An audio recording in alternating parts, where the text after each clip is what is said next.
Hello student, आज की इस वीडियो में class 10th physics chapter number 6 ऊर्जा के स्रोत के अति लघुतरीय प्रश्नों का उत्तर आज की इस वीडियो में हम लोग करने वाले हैं। बाकी चैप्टर 1 से लेकर 5 तक के सभी चैप्टर का क्वेश्चन आंसर हमने करा दिया है, जो आपको इस वीडियो के डिस्क्रिप्शन में उसका लिंक मिल जाएगा, जहां से जाकर के आप उसे देख सकते हैं। आज के इस वीडियो में हम लोग चलिए फटाफट से स्टार्ट करते हैं इस चैप्टर के अति लघुतरीय। आगे आने वाले वीडियो में हम लोग लघुतरीय दीर्घोत्तरीय सारे क्वेश्चंस का बात करेंगे। अगर आप लोग को और भी कोई क्वेरी रहता है, आप लोग को और भी कोई चैप्टर पे वीडियो चाहिए, तो आप लोग कमेंट सेक्शन में बता सकते हैं। तो चलिए फर्स्ट क्वेश्चन आपके स्क्रीन पर आता है, जिसमें आपसे पूछा गया है कि ऊर्जा के 3 विभिन्न रूपों के नाम लिखिए। ठीक है, तो ऊर्जा के 3 विभिन्न रूप कौन कौन से हैं? तो एक तो आपका आ जाएगा रासायनिक ऊर्जा, सेकेंड विद्युत ऊर्जा, नाभिकीय ऊर्जा।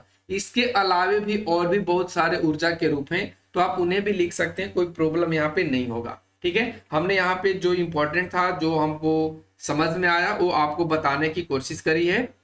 ये रासायनिक ऊर्जा जो आप इजीली समझ पा रहे होंगे कि रासायनिक ऊर्जा क्या होता है, विद्युत ऊर्जा क्या होता है और नाभिकीय ऊर्जा क्या होता है। और हम लोग आते हैं क्वेश्चन नंबर 2 पे, जिसमें पूछा है कि पवन में किस प्रकार की ऊर्जा होती है, यानी कि जो हवा है उसमें कौन मतलब कैसा ऊर्जा उसमें उपस्थित होता है। तो आप कह सकते हैं कि जो पवन है उसमें गतिज ऊर्जा होता है। ठीक है, कौन सी ऊर्जा होता है? गतिज ऊर्जा। एक तो आपने स्थितिज ऊर्जा पढ़ा होगा। ठीक है, यहाँ पे गतिज ऊर्जा। क्यों गतिज ऊर्जा है? क्योंकि पवन हमेशा गति करते रहता है। अगला क्वेश्चन आता है कि पवन ऊर्जा उत्पन्न करने के लिए पवन की चाल लगभग कितनी होनी चाहिए। ठीक है, पवन ऊर्जा उत्पन्न करने के लिए जो हवा की चाल है उसमें कितना होना चाहिए हवा की चाल, तब तो आप पवन ऊर्जा उत्पन्न करेंगे। इसका राइट आंसर होगा 15 किलोमीटर प्रति घंटा। अगला क्वेश्चन आता है 4 नंबर, जिसमें पूछा है कि जीवाश्म ईंधन ऊर्जा की नवीकरणीय स्रोत है या अनवीकरणीय।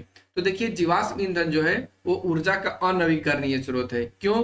क्योंकि जीवाश्म ईंधन जो है उसको बनने में लाखों करोड़ों वर्ष लग जाता है। अगर एग्जाम्पल के रूप में समझे तो जीवाश्म ईंधन के अंतर्गत कोयला आ जाएगा।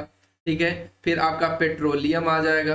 ठीक है, फिर उसके बाद आपका किरोसिन वगैरह आ जाएगा। तो इनको बनने में लाखों करोड़ों वर्ष लग जाते हैं। इस वजह से हम कह सकते हैं कि जो जीवाश्म ईंधन है वो आपका अनवीकरणीय स्रोत है। अब हम लोग आते हैं क्वेश्चन नंबर 5 पे, जिसमें पूछा गया है कि जल विद्युत संयंत्र में पानी की किस ऊर्जा का उपयोग टरबाइन को चलाकर विद्युत उत्पन्न करने में किया जाता है। तो इसका राइट आंसर क्या हो जाएगा? स्थितिज ऊर्जा। यहाँ पे पानी की ऊर्जा की बात करिए तो पानी जो यहाँ पे रहेगा वो स्थितिज ऊर्जा में रहेगा। उसको हम लोग टरबाइन से चला करके विद्युत उत्पन्न करने में उपयोग में लाते हैं। ठीक है, तो ये आपका स्थितिज ऊर्जा हो जाएगा। अगला क्वेश्चन आता है कि क्या गोबर गैस ऊर्जा का नवीकरणीय स्रोत है। इसका कहेंगे कि हाँ। क्यों? क्योंकि गोबर गैस अनवीकरणीय संसाधन नहीं है, यहाँ पे नवीकरणीय संसाधन है। और नवीकरणीय संसाधन होने का मतलब क्या होता है कि आप इसको बार बार इस्तेमाल कर सकते हैं, या ऐसा नहीं कि एक बार उपयोग कर लेने के बाद ये समाप्त हो जाए, ऐसा नहीं है। तो इस वजह से हम कहेंगे कि जो गोबर गैस है वो आपका नवीकरणीय स्रोत है। ठीक है, अगला क्वेश्चन, 2 विधियों के नाम लिखें जिनके द्वारा पानी का उपयोग जल विद्युत उत्पन्न करने में किया जाता है। 2 विधियों के नाम यहाँ पे आपको बताना है जिनका उपयोग हम लोग जल विद्युत करने में इस्तेमाल करते हैं। ठीक है, तो इसका राइट आंसर क्या होगा? फर्स्ट में आप नदी के ऊपर क्या करिए, ऊंचे बांध बना दीजिए।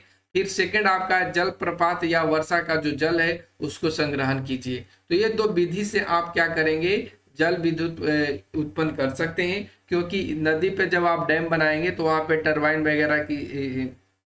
वगैरह लगा करके या टरबाइन वगैरह की सहायता से आप यहाँ पे जल विद्युत उत्पन्न कर सकते हैं।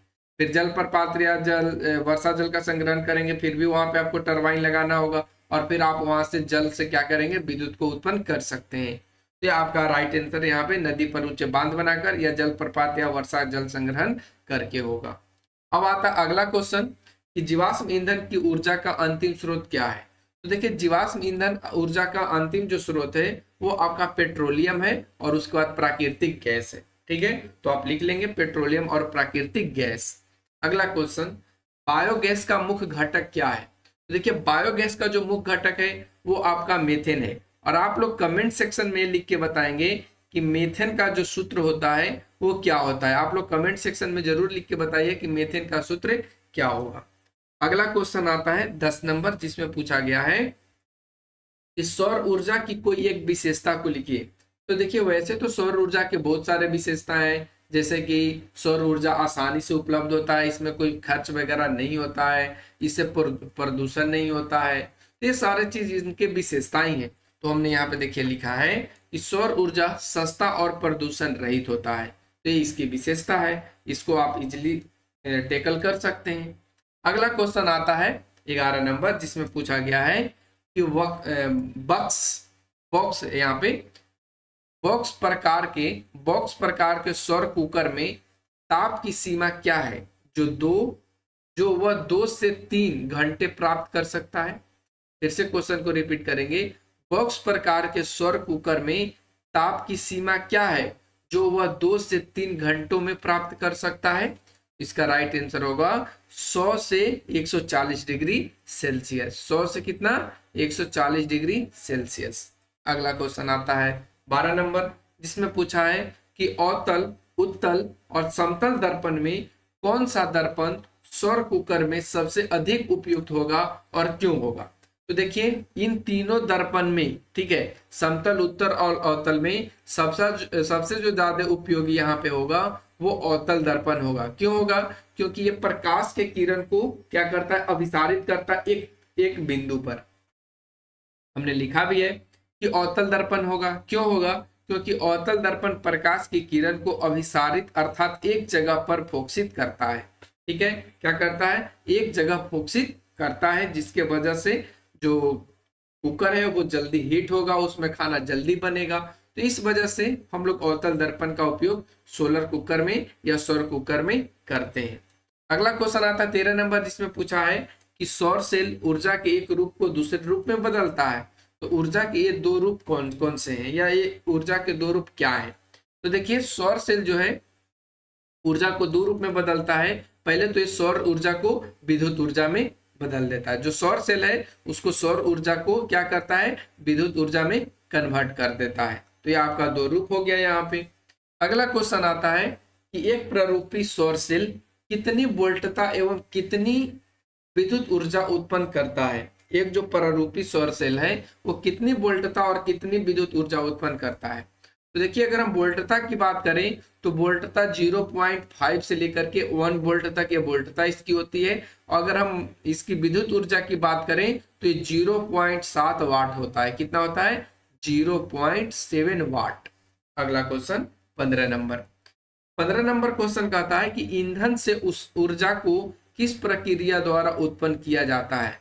ईंधन से ऊर्जा को किस प्रक्रिया द्वारा उत्पन्न किया जाता है। फिर से रिपीट, ईंधन से ऊर्जा को, देखिए ईंधन में आपका जीवाश्म ईंधन, कोई भी ईंधन आ सकता है। उससे जब आप ऊर्जा प्राप्त करते हैं तो कौन सी प्रक्रिया होता है। तो आपका राइट आंसर हो जाएगा दहन क्रिया। ठीक है, कौन सी क्रिया, दहन क्रिया। अब दहन क्रिया क्या होता है, तो जैसे मान लीजिए आपके पास कोई लकड़ी है, आपके पास कोई कोयला है, और जब आप इसको आग लगाते हैं, जब आप इसमें आग लगाते हैं तो इससे जो प्राप्त ऊर्जा होता है उसको हम लोग बोलते हैं दहन क्रिया। इससे हम लोग जो प्राप्त ऊर्जा होता है उसको हम लोग क्या बोलते हैं, दहन ऊर्जा। और ये जो प्रक्रिया हुआ इसको हम लोग बोलते हैं दहन। क्या बोलते हैं, दहन। तो ये दहन क्रिया के द्वारा आप ऊर्जा प्राप्त कर सकते हैं ईंधनों के द्वारा। अगला क्वेश्चन आता है 15 नंबर, जिसमें पूछा है कि ग्रीन हाउस गैस कौन कौन सी है। तो यहाँ पे राइट आंसर हो जाएगा आपका carbon dioxide, methane, nitrous oxide. और भी है, हमने यहाँ पे 3 ही लिखा है। और आपको कमेंट सेक्शन में तीनों के सूत्र लिख करके बताना है कि तीनों का सूत्र क्या होगा। ठीक है, अब आते हैं अगला क्वेश्चन पे 17 नंबर कहता है कि इलेक्ट्रॉनिक उपकरणों से किस प्रकार की ऊर्जा प्राप्त होती है। तो देखिए इलेक्ट्रॉनिक जो उपकरण है उससे हम लोग विद्युत ऊर्जा प्राप्त करते हैं। तो आपका राइट आंसर यहाँ पे क्या बनेगा, विद्युत ऊर्जा बन जाएगा। अगला क्वेश्चन 18 नंबर, जिसमें कहता है कि उस प्रक्रिया का नाम लिखें जिसके द्वारा सूर्य अपनी ऊर्जा उत्पन्न करता है। वो कौन सी प्रक्रिया है जिसके द्वारा सूर्य अपनी ऊर्जा उत्पन्न करता है। आपका राइट आंसर होगा सौर ऊर्जा। सौर ऊर्जा के द्वारा ही सूर्य अपनी ऊर्जा को उत्पन्न करता है। अगला क्वेश्चन 19 नंबर, इसमें पूछा गया कि यदि वायुमंडल की ऊपरी परत जो 100 जूल सौर ऊर्जा प्राप्त करता है तो इसमें से कितनी ऊर्जा पृथ्वी की सतह पर पहुंचती है। तो देखिए पृथ्वी के जो वायुमंडल की ऊपरी परत है वायुमंडल के जो ऊपरी परत है अगर उसमें 100 जूल सौर ऊर्जा प्राप्त हो रहा है तो पृथ्वी तक आने में 47 से 50 जूल लगभग होता है। अप्रोक्स में आपके बुक में 47 ही दिया है तो आप यहाँ पे 47 ही लिखेंगे, ठीक है, 47 जूल लगभग। अगला क्वेश्चन आता है 20 नंबर, जिसमें पूछा गया है कि उच्चतर ताप पर कौन सी प्रक्रिया पूरी की जाती है, नाभिकीय विखंडन या नाभिकीय संलयन। इसका राइट आंसर क्या होगा, नाभिकीय संलयन को उच्चतर ताप पे क्या किया जाता है, प्रक्रिया के द्वारा पूरी की जाती है, नाभिकीय संलयन को। तो उम्मीद करते हैं सारे क्वेश्चंस का आंसर आपको समझ में आ गया होगा। इस चैप्टर में इतना ही क्वेश्चन है, तो आज के वीडियो में बस इतना ही। Thanks for watching, take care, bye bye. आप लोग अपने सुझाव कमेंट में लिख सकते हैं।